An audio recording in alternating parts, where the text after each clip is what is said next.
और इसके लिए आपको ध्यान में रखना है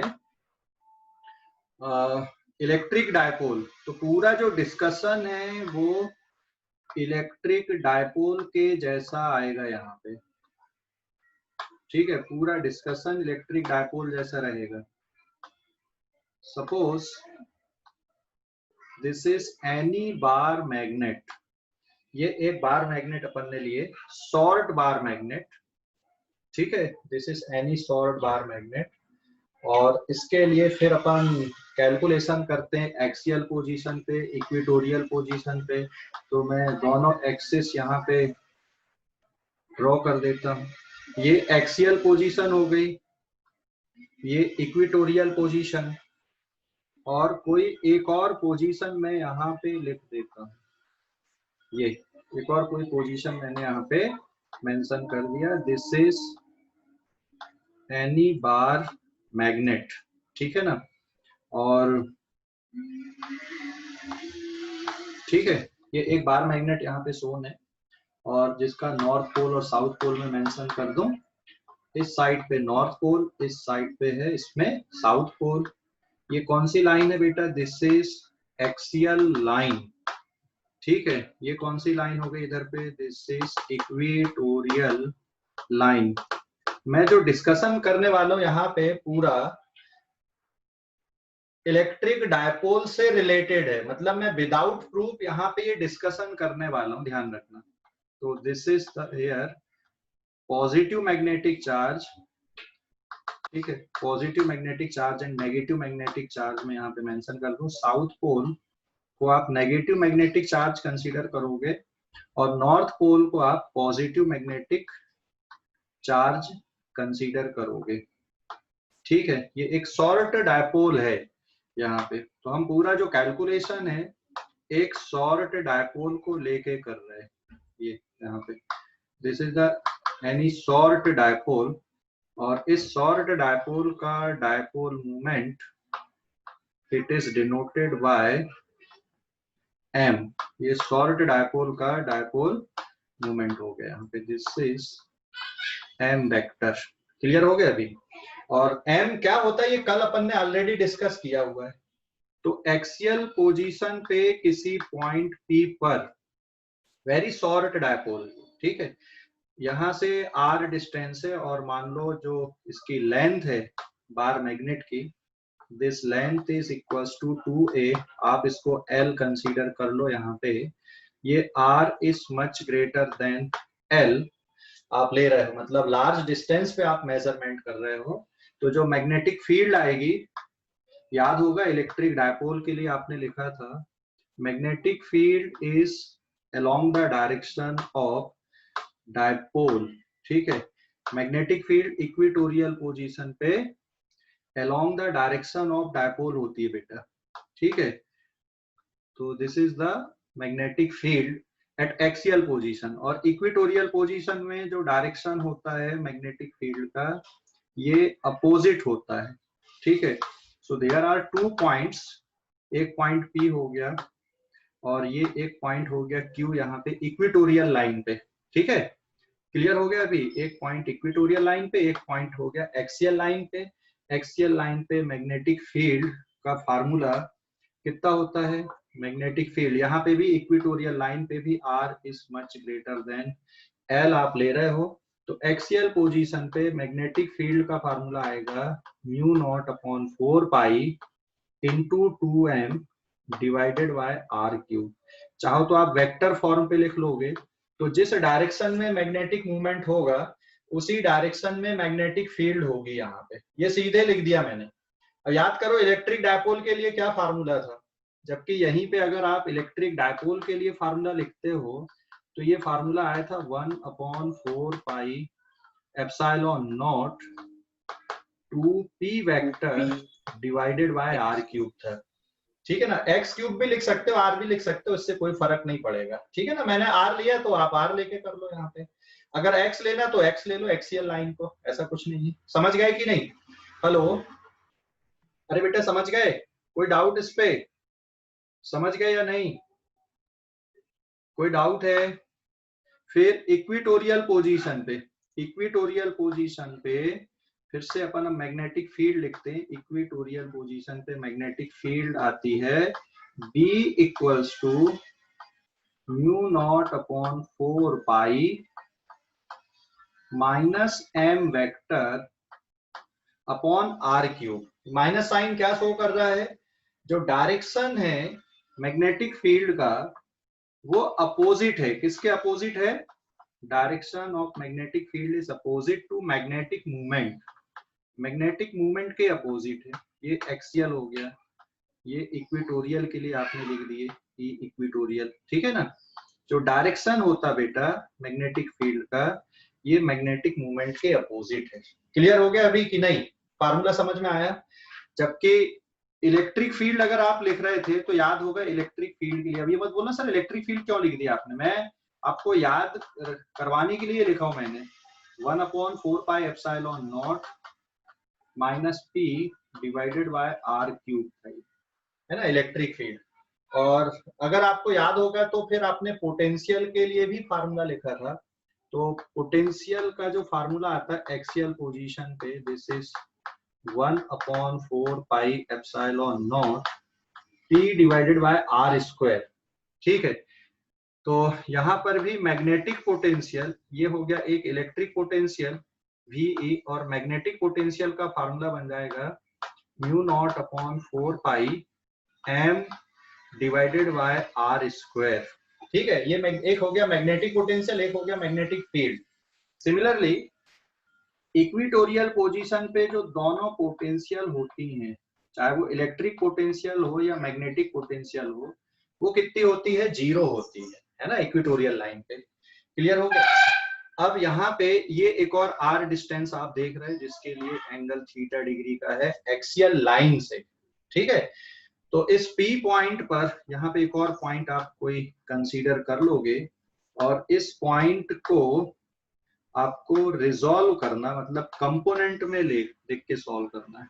तो एक होता है एक्सियल कंपोनेंट और एक होता है परपेंडिकुलर कंपोनेंट। मतलब आप किसको रिजॉल्व कर देते हो, यहाँ पे m वेक्टर को आप रिजॉल्व कर देते हो। और ऐसे मैंने काफी क्वेश्चन करवाया था, आपको ध्यान होगा, ठीक है। तो ये रैंडम कोई पॉइंट P, मतलब एक रैंडम कोई पॉइंट आप ले रहे हो, यहाँ पे PQ हो गया, और इस पॉइंट को आप कुछ नाम दे दो, suppose we consider this point as A।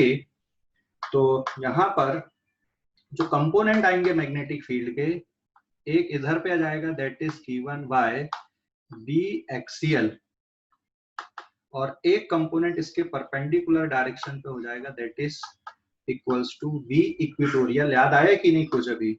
और जो रिजल्टेंट फील्ड है वो इन दोनों का वेक्टर सम होती है फिर, ठीक है। इन दोनों का vector sum, this is the resultant field at point A. ये रिजल्टेंट फील्ड आएगी यहाँ पे ए पॉइंट पे, ठीक है। This is the resultant field, ये ए पॉइंट पे रिजल्टेंट फील्ड है यहाँ पे, ठीक है। This is the resultant field at A point, मतलब जिसको आप क्या लिखोगे, बी नेट आप लिखोगे। और यहाँ से एंगल कितने डिग्री का है? 5 डिग्री का एंगल बन रहा है जिसके लिए, ठीक है। This is equals to 5 degree. याद आया कुछ कि नहीं? तो बी नेट का जो फार्मूला आता है यहाँ पे, ये किसके इक्वल होता है, मैं यहीं पे लिख दे रहा हूँ। बी नेट का फार्मूला अगर आपको ध्यान होगा ओवरऑल, और फिर जो टोटल एंगल बनता है, यहाँ से आप एक लाइन अगर इस तरह से ड्रॉ कर दे रहे हो, तो देखो ये जो टोटल एंगल आएगा नेट मैग्नेटिक फील्ड का एक एक्सटीरियर एंगल बन गया, और नेट मैग्नेटिक फील्ड एक्सियल से थीटा प्लस फाई डायरेक्शन पे होती है, ठीक है। और ये एंगल थीटा डिग्री का है, मतलब जो कंपोनेंट है, आप कंपोनेंट पे अगर रिजॉल्व करते हो मैग्नेटिक मूवमेंट को, तो मैग्नेटिक मूवमेंट का ये कंपोनेंट आएगा m cos theta axial component, और एक कंपोनेंट उसके परपेंडिकुलर डायरेक्शन पे चला जाएगा that is m sin theta. याद आया कुछ कि नहीं आया? ठीक है ना, याद आया कि नहीं आ रहा है?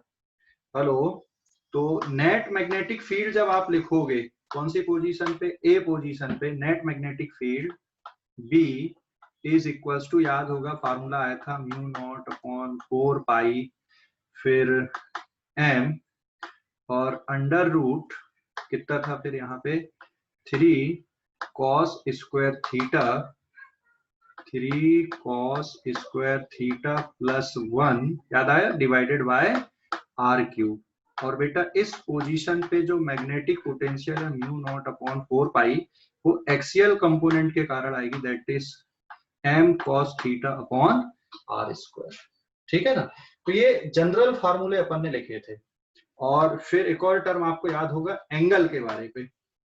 तो जो एंगल आया था tan phi is equals to perpendicular upon base, मतलब B equatorial upon B axial अगर करोगे तो यहाँ पे ये निकल के आता tan phi is equals to B axial मतलब m साइन थीटा वाला टर्म था, so this comes out to be 1/2 tan theta, मतलब फाई जो एंगल है that is equals to tan inverse of 1/2 tan theta था।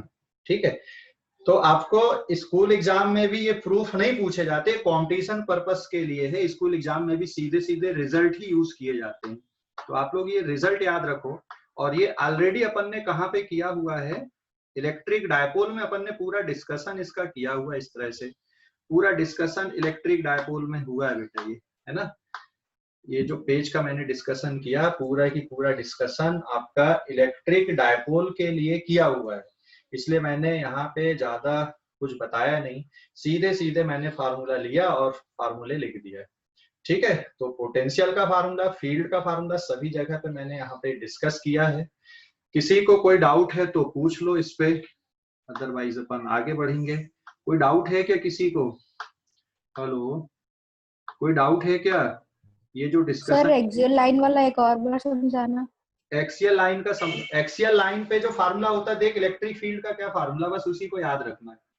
ठीक है। एक्सियल लाइन पे जो फार्मूला है बस आपको उतना याद रखना है कि एक्सियल लाइन पे कितना फार्मूला होता है। समझ गए कि नहीं? हेलो, इलेक्ट्रिक डायपोल का फार्मूला याद है कि नहीं है? इलेक्ट्रिक डायपोल का फार्मूला फाई इक्वल्स टू हो जाएगा tan इनवर्स यहाँ पे 1/2 एंड देन tan थीटा। ठीक है ना। ये याद है कि नहीं? क्या नाम है, एक्सियल पोजीशन पे याद है कि नहीं बेटा? अगर आपको याद नहीं है एक्सियल पोजीशन पे इलेक्ट्रिक डायपोल के लिए तो फिर थोड़ा सा मुश्किल है समझाना। हाँ, लेकिन अगर आपको याद है कि हम एक्सियल पोजीशन पे अपन ने किस तरह से किए थे तो फिर तो ये बहुत ही आसान है, ऑलरेडी अपन ने किया हुआ है ये। ठीक है। एक्सियल पोजीशन का याद रखो आप इलेक्ट्रिक डायपोल के लिए 1/4 pi epsilon naught 2p upon r cube, और इलेक्ट्रिक पोटेंशियल होती 1/4 pi epsilon naught p upon r square. तो उसी को हमने यहाँ पे यूज किया है एक्सियल पोजीशन पे और फिर इक्वेटोरियल पोजीशन पे। ये समझ गए अभी? हेलो, इलेक्ट्रिक डायपोल को दोबारा पढ़ो आप लोग। इलेक्ट्रिक डायपोल को दोबारा पढ़ोगे तो यहाँ पे आपको तकलीफ होगी नहीं, क्योंकि मैग्नेटिक डायपोल का जो पूरा डिस्कशन है वो इलेक्ट्रिक डायपोल के जैसा ही है, पूरा की पूरा डिस्कशन। ले लो अभी इस पेज का स्क्रीनशॉट, इस पेज का स्क्रीनशॉट ले लो जल्दी से। हेलो, स्क्रीनशॉट ले लो बेटा जल्दी से इस पेज का। ले लिए? स्क्रीनशॉट ले लिए क्या? हेलो, आवाज आ रही है? हेलो, आवाज आ रही है कि नहीं? Yes sir. हाँ, यस सर। स्क्रीनशॉट ले लो इसका। और एक बार इलेक्ट्रिक डायपोल में ये पूरा डिस्कशन जरूर देखना, अपने नोट पे लिखा है, कॉपी पे लिखा हुआ है, पूरा डिस्कशन एक बार कॉपी से मैच करना। सब कुछ वही है, पूरा डिस्कशन यहाँ पे वही आने वाला है। अभी इस पेज का स्क्रीनशॉट लो आप लोग जल्दी से, कुछ और पॉइंट्स में यहाँ पे डिस्कस करने वाला हूँ।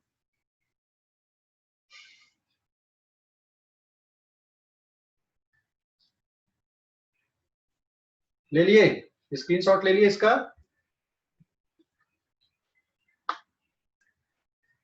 मैं पेज नंबर 2 पे जा रहा हूँ अभी। हाँ,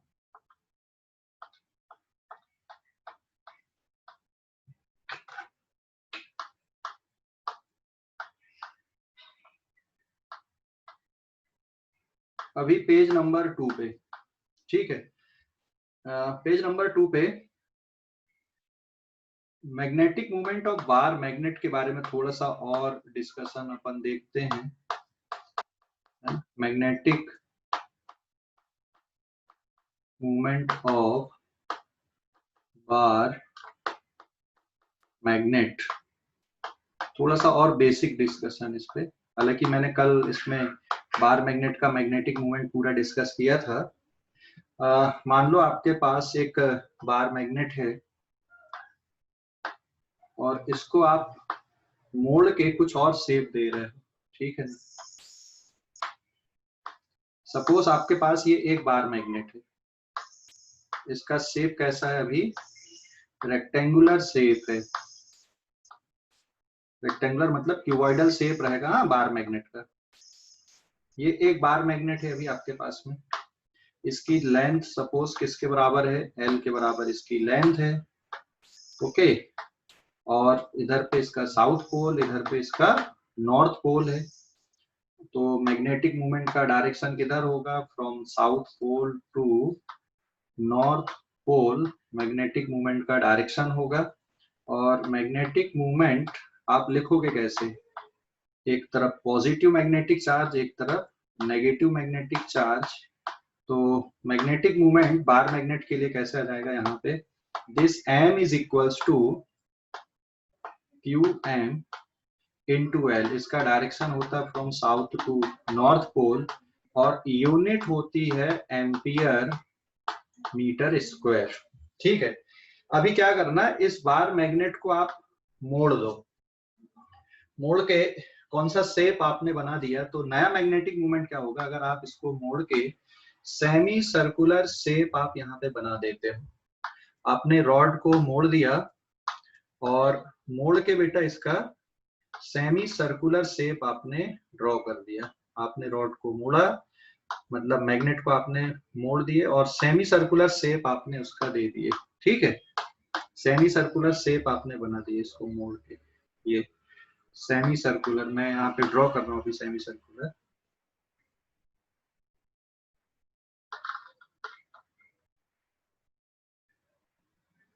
ठीक है, ये एक आपने सेमी सर्कुलर शेप यहाँ पे जनरेट कर दिए रॉड को मोड़ के। क्लियर हो गया कि नहीं? तो इस मैग्नेट का जो सेमी सर्कुलर फॉर्म पे आपको दिख रही है अभी, this is the L effective. L effective मतलब 2 टाइम्स द रेडियस।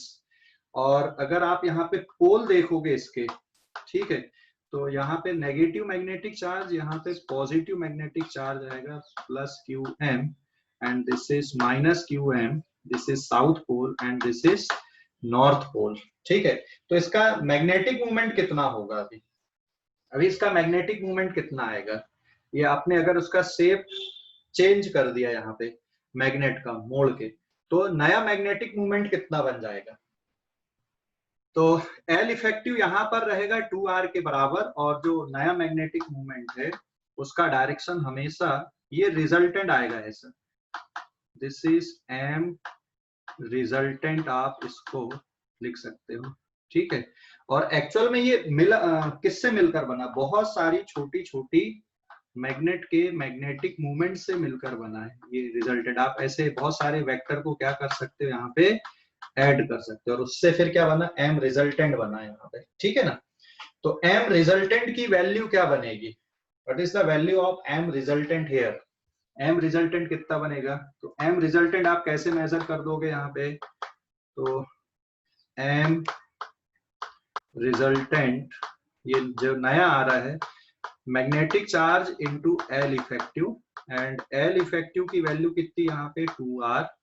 अब रिलेशनशिप देखो, जो लेंथ थी पुरानी वाली मैग्नेट की वो किसके बराबर आएगी यहाँ पे, पाई आर, मतलब radius is equals to L upon pi, ठीक है। Radius is equals to L upon pi. तो आप अब यहाँ पे वैल्यू पुट कर दो, this is Q M into 2, R की जगह पे आ जाएगा एल बाई पाई, ठीक है।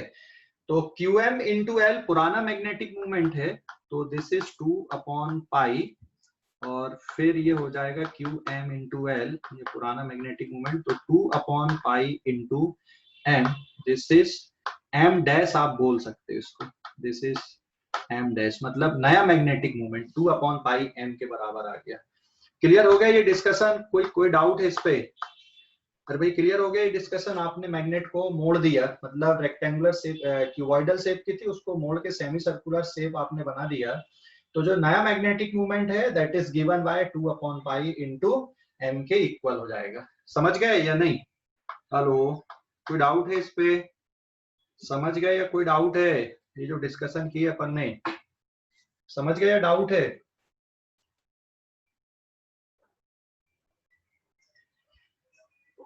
समझ गए या डाउट है? हाँ मोहित बोलो बेटा, मोहित सर बोलो। सेकंड हाँ क्या? वाला नहीं समझा।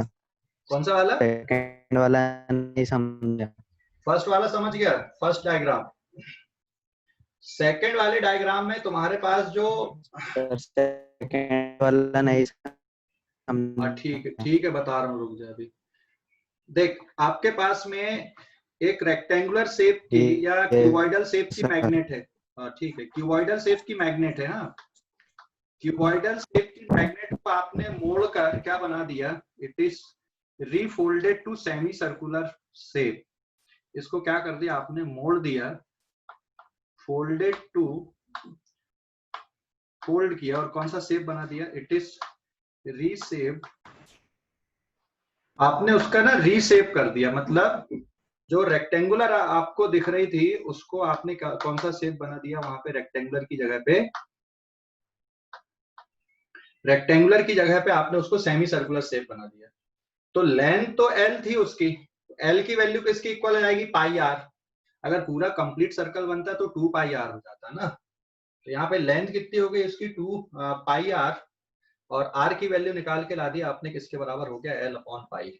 ठीक है, तो एम रिजल्टेंट कैसे लिखोगे, एम रिजल्टेंट का जो फार्मूला आएगा, मैग्नेटिक चार्ज और एल इफेक्टिव। मैग्नेटिक चार्ज में तो कोई बदला नहीं, वहां पे आपने मोड़ा बस है उसको, इंटू 2r, और 2r की वैल्यू आप r की वैल्यू पुट कर दो तो qm इंटू 2 L/पाई, 2/पाई को बाहर निकाल दो तो qm इंटू एल, और qm इंटू एल किसके बराबर है, यहाँ पे पुराने मैग्नेटिक मोमेंट के बराबर है। सो दिस इज 2/पाई इंटू एम आ गया। अभी समझ गए कि नहीं? तो नया मैग्नेटिक मोमेंट किसके इक्वल हो गया यहाँ पे, 2/पाई इंटू एम। मोहित समझ गए अभी? Hello, yes sir.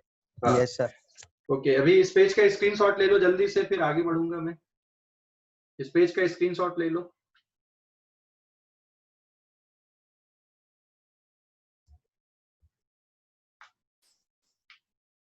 ले लिए? सर ये एल इफेक्टिव की वैल्यू 2r क्यों आई? अरे सेमी सर्कुलर है ना, तो साउथ पोल और नॉर्थ पोल के बीच में कितना डिस्टेंस बच रहा है, 2r बचेगा कि नहीं बचेगा? r एक रेडियस हो गई ना रे यहाँ पे, समझ गया क्या नाम है, हाँ हाँ सर समझ वेदांत? गया। हाँ, तो हाँ एल समझ गया। इफेक्टिव 2r बचेगा ना वहां पे। ठीक, क्लियर हो गया? अभी अगले पेज पे जा रहा हूँ, पेज नंबर 3 पे। देखो अभी पेज नंबर 3 है ना,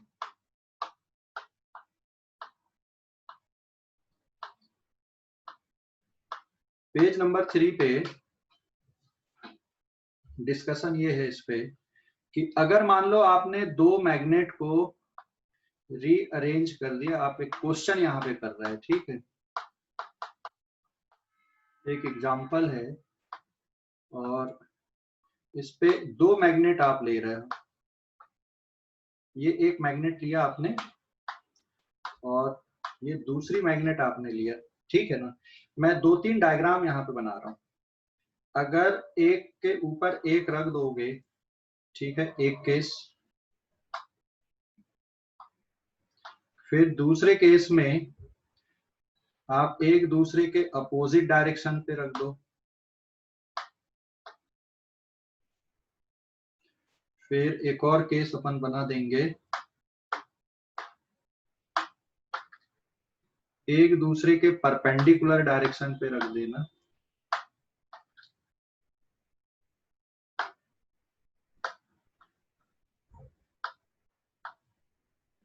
ये ऐसे रख दो, ठीक है। फिर एक और केस अपन बना देंगे,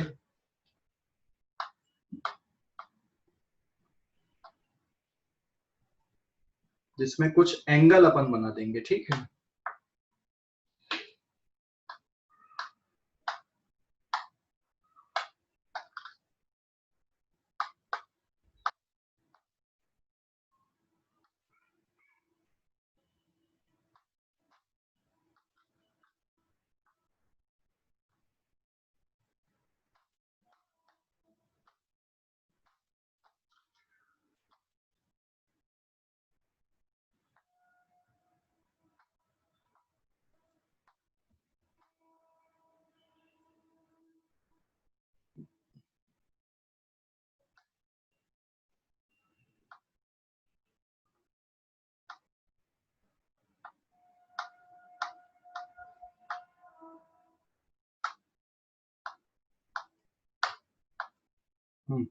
ये इस तरह से आपको डायग्राम दिख रहा है यहाँ पे, ठीक है ना, मैग्नेट के। आपने इन मैग्नेट्स को इस तरह से अरेंज किया है, ठीक है ना।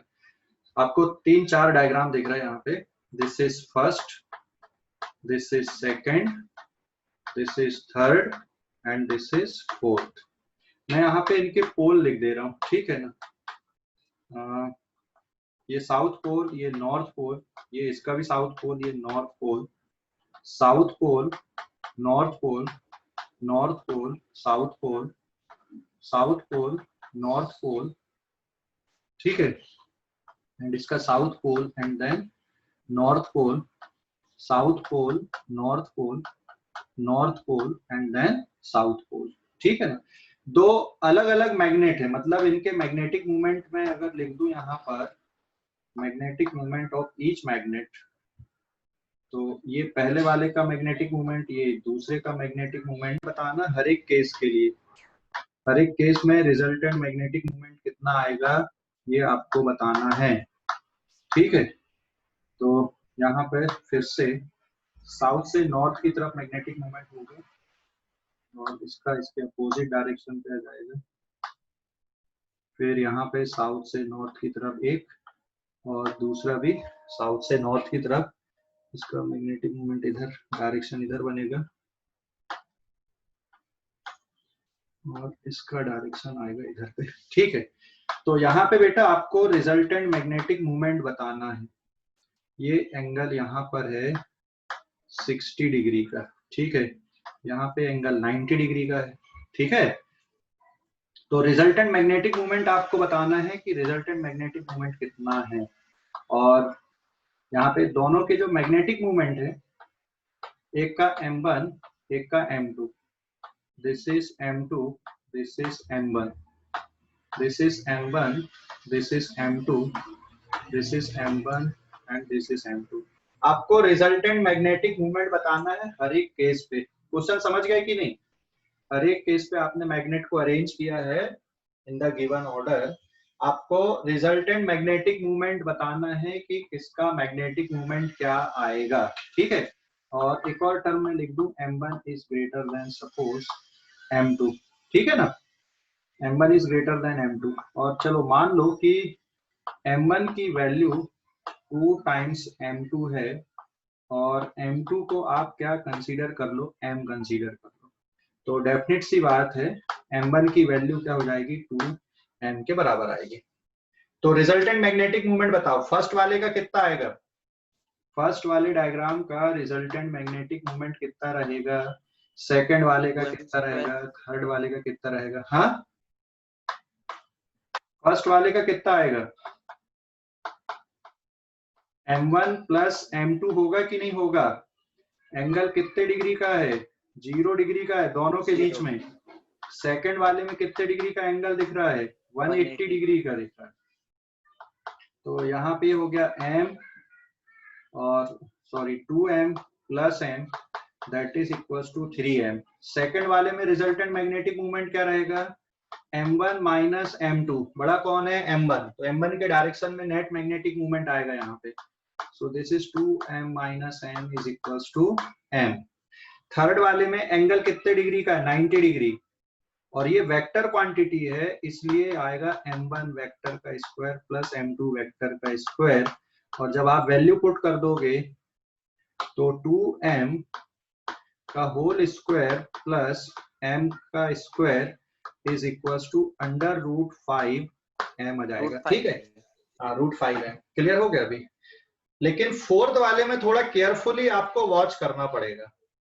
क्या दो वेक्टर के बीच में एंगल कैसे देखते हैं अपन, दो वेक्टर के बीच में एंगल देखने का तरीका क्या होता है, ठीक है ना। दो वेक्टर के बीच में एंगल कैसे देखते हैं, अभी 60 डिग्री का एंगल है, ठीक है।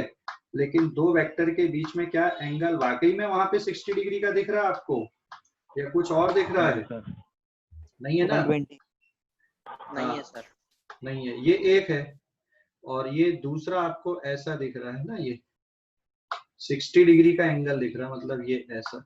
समझ गए कि नहीं, मतलब सिचुएशन ये है यहाँ पे जो गिवन सिचुएशन है दैट इज ये हो गया m2 वेक्टर और इधर पे ये हो गया m1 वेक्टर, और ये एंगल अभी 60 डिग्री का है। मतलब क्या करना पड़ेगा आपको, m1 को आगे की तरफ प्रोड्यूस करना पड़ेगा, आगे की तरफ बढ़ाना पड़ेगा। ये m1 को आपने आगे की तरफ बढ़ा दिया, ठीक है। और अब देखो यहाँ पे तो एंगल कितने डिग्री का है, एक्चुअल में जो एंगल है m1 और 120 m2 के बीच में 120 डिग्री का है, ठीक है। तो रिजल्टेंट 120 डिग्री के अकॉर्डिंग आपको निकालना पड़ेगा यहाँ पे, समझ गए कि नहीं। रिजल्टेंट 120 डिग्री के लिए जो फार्मूला लगाते हो आप ना, ठीक है, तो फार्मूला क्या जाएगा यहाँ पे, m is equal to under root m1 square plus m2 square plus कितना, actual angle is 120 degree, 2m1 m2, ठीक है, और फिर cos थीटा। तो व्हाट इज थीटा यार, यहाँ पे थीटा कितने डिग्री का, 60 डिग्री का नहीं है, 120 डिग्री का एंगल है। और जब आप यहाँ पे वैल्यू पुट कर दोगे, cos 120 कितना होता है, तो ये हो जाएगा 4m square plus m square 2m into फिर से 2m 2 इंटू 2m और फिर m cos 120 होता -1/2, ठीक है। तो एक 2 से एक 2 फैक्टर कैंसिल हो जाएगा और ये 5 में से 2 गया, कितना बचेगा, 3 बचेगा। सो this is √3m is the correct answer. समझ गए कि नहीं, √3m is the correct answer है। क्लियर हो गया कि कोई डाउट है, हेलो, क्लियर हो गया या डाउट है, डिस्कशन पे देख लो, समझ गए पूरा। अरे भाई समझ गए कि नहीं, कुछ बोलते नहीं हो यार, सो जाते हो क्या तुम लोग, एक आध दो तो जवाब दिया करो। समझ गए, ले लो अभी इस पेज का स्क्रीनशॉट ले लो, हाँ इस पेज का स्क्रीनशॉट ले लो, ठीक है। आपने मैग्नेट को अरेंज करके, 2 मैग्नेट को अरेंज करके, अच्छा नेट, कोई ऐसा केस बता सकते हो क्या जिसमें नेट मैग्नेटिक मूवमेंट 0 हो जाए, इसका नेट मैग्नेटिक मूवमेंट 0 हो जाए, कोई ऐसा केस बता सकते हो क्या। जो मैग्नेट होती है ना, मैग्नेट को अगर आपको सेफ रखना, अगर आप नॉर्मली मैग्नेट को छोड़ दोगे तो धीरे धीरे उसका मैग्नेटिज्म क्या होने लगता है, कम होने लगता है। तो लेबोरेटरी में मैग्नेट को देखो कैसे अरेंज करके रखते हैं, मैग्नेट को लेबोरेटरी में पूरा क्लोज लूप बना देते हैं, ठीक है, जिससे उनका मैग्नेटिज्म क्या, बाहर के मैग्नेटिक फील्ड से अफेक्ट नहीं होता। क्लोज लूप बनाने का मतलब जो सेकंड वाला केस बना है ना, वैसा कुछ केस बनाते हैं और फिर पीछे क्या लगा देते, लोहे की स्ट्रिप वहां पे लगा देते हैं, ठीक है ना, जिससे पूरा क्लोज लूप बन जाती है मैग्नेटिक फील्ड। और अगर क्लोज लूप बन जाएंगी मैग्नेटिक फील्ड का, तो उसका मैग्नेटिज्म बाहर की मैग्नेटिक फील्ड से जल्दी इफेक्ट नहीं होगा या नहीं होगा। तो मैग्नेट आप लॉन्ग टाइम तक क्या कर सकते हो, सेव करके रख सकते हो, ठीक है। इस पेज का स्क्रीनशॉट लो जल्दी से, अगले पेज पे जा रहा हूँ। लेबोरेटरी में कैसे सेव रखते हैं मैग्नेट को, 2 मैग्नेट को अगर लेबोरेटरी में सेव रखना ना, तो उसका तरीका ये होता है, देखो यहाँ पे ड्रॉ करके बता रहा हूँ मैं। लेबोरेटरी में अगर मैग्नेट को सेफ रखना है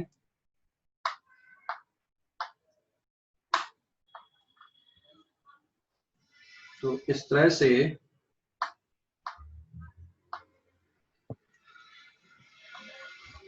ये लोहे की स्ट्रिप भी लगा सकते हो यहाँ पे, और अगर आप लोहे की स्ट्रिप नहीं लगाओगे तो एक और मैग्नेट रख दो फिर,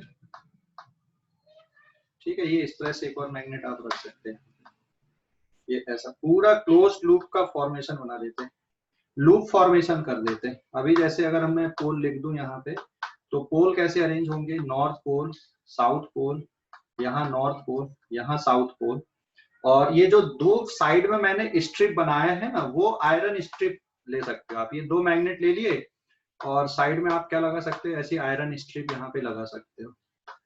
दिस इज आयरन स्ट्रिप्स, ठीक है, ये आयरन स्ट्रिप है यहाँ पे। क्लियर हो गया अभी कि नहीं, हेलो, कोई डाउट बेटा अभी इस पे, हेलो, कोई डाउट है, समझ गए। नो सर, डाउट नहीं। हाँ यस, कोई डाउट नहीं है। इस तरह से मैग्नेट को सेफ रखते हैं। एक्चुअल में अगर आपने इस तरह से बना दिया तो मैग्नेट की जो मैग्नेटिक फील्ड लाइंस है ना, वो पूरा की पूरा क्या बन जाएंगे, वहां पे क्लोज्ड लूप बनाएंगे। नॉर्थ पोल से निकली यहाँ से, फिर ये साउथ पोल में आई, फिर ये यहाँ से, इस तरह से पूरा क्लोज्ड लूप बनेंगे। मैग्नेट के अंदर साउथ से नॉर्थ की तरफ चलती, मैग्नेट के बाहर नॉर्थ से साउथ की तरफ चलती है, ऐसी क्लोज लूप बन जाती है, ठीक है ना। तो बाहर की मैग्नेटिक फील्ड से अनइफेक्ट रहते। फिर क्लियर हो गया अभी? हेलो, अरे भाई क्लियर हो गया? अब पेज नंबर 4 पे जा रहा हूं मैं, इस पेज के स्क्रीनशॉट ले लो जल्दी से, पेज नंबर 4 पे जा रहा हूं मैं, ठीक है। Page number 4, cutting of magnet. अब पेज नंबर 4, मैग्नेट को अगर कट करते हो तो उसके मैग्नेटिक मूवमेंट पे क्या इफेक्ट पड़ता है, ठीक है। तो यहाँ पे आएगा अभी कटिंग ऑफ मैग्नेट। मैग्नेट को अगर आप कट कर रहे हो, अब इसमें ये है कि भाई आप उसको कट कैसे करते, जैसे एक मैग्नेट आपको दिख रही है यहाँ पे, ठीक है ना, दिस इज एनी मैग्नेट, और ये इसका नेगेटिव मैग्नेटिक चार्ज है, और इधर पे कौन सा मैग्नेटिक चार्ज है, पॉजिटिव, मतलब this is the north pole and this is the south pole, और अभी इसका मैग्नेटिक मूवमेंट है m के बराबर है, ठीक है।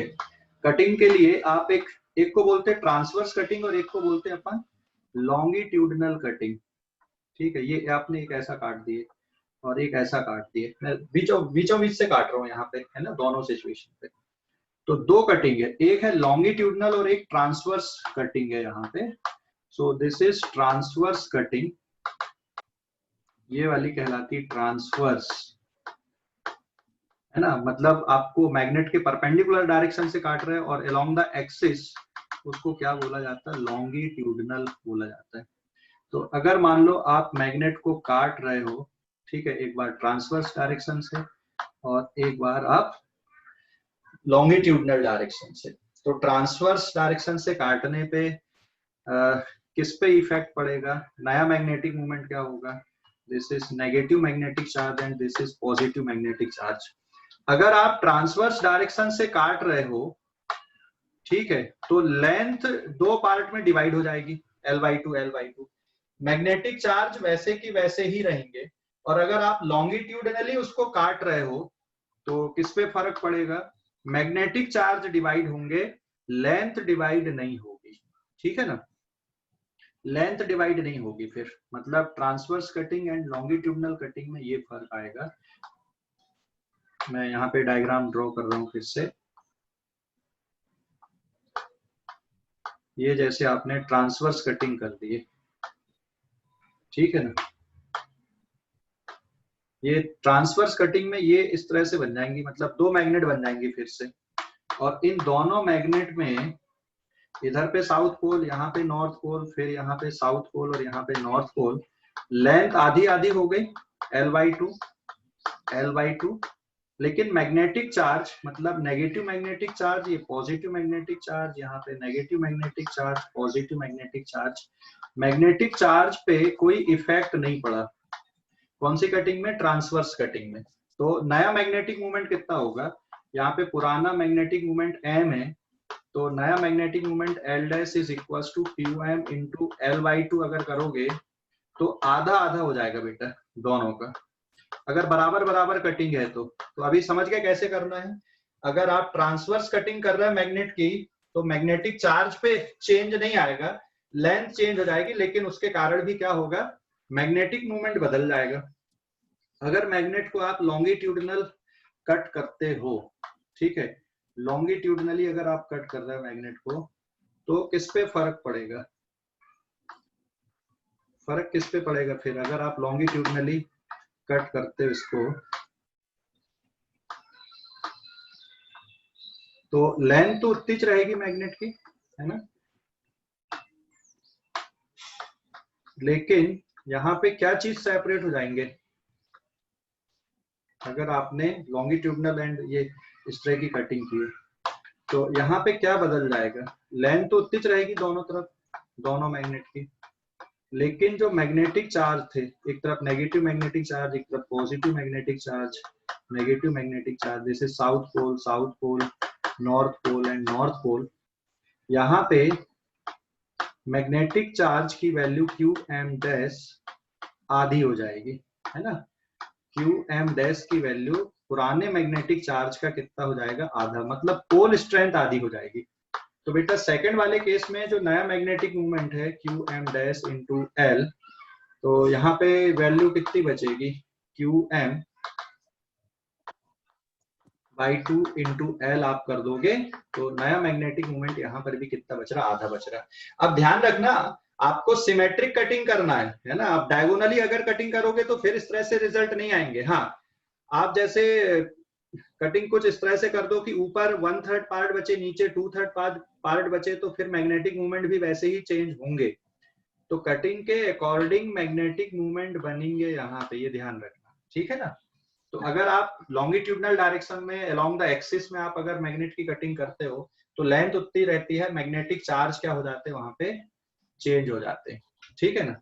ट्रांसवर्स कटिंग में लेंथ बदलती है, मैग्नेटिक चार्ज नहीं बदलते। तो यहाँ पे ये वाली जो कटिंग थी क्यू एम डैश, इस पे क्यू एम सेम रहेगा, और सेकेंड वाली कटिंग में क्यू एम डैश की वैल्यू आधी हो जाएगी, क्योंकि मैंने बिल्कुल सिमेट्रिकली मैग्नेट को यहाँ पे काटा है।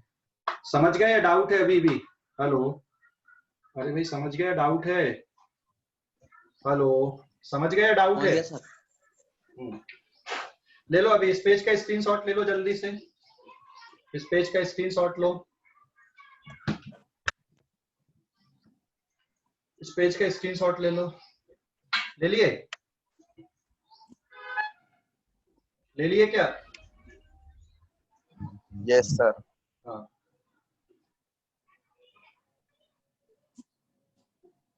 ले लिए? चलो अगले पेज पे जाते हैं अपन। बस वैसे आज के लिए इतने करेंगे क्योंकि अभी कौन आगे का हो नहीं पाएगा, कल इसके आगे का पढ़ेंगे फिर अपन, ठीक है ना। तो आज के लिए इतना ही, बाकी का कल अपन देखेंगे, डिस्कस करेंगे, ठीक है। ये समझ गया पूरा? तो भैया टेस्ट में, संडे को टेस्ट में क्या आने वाला आपका,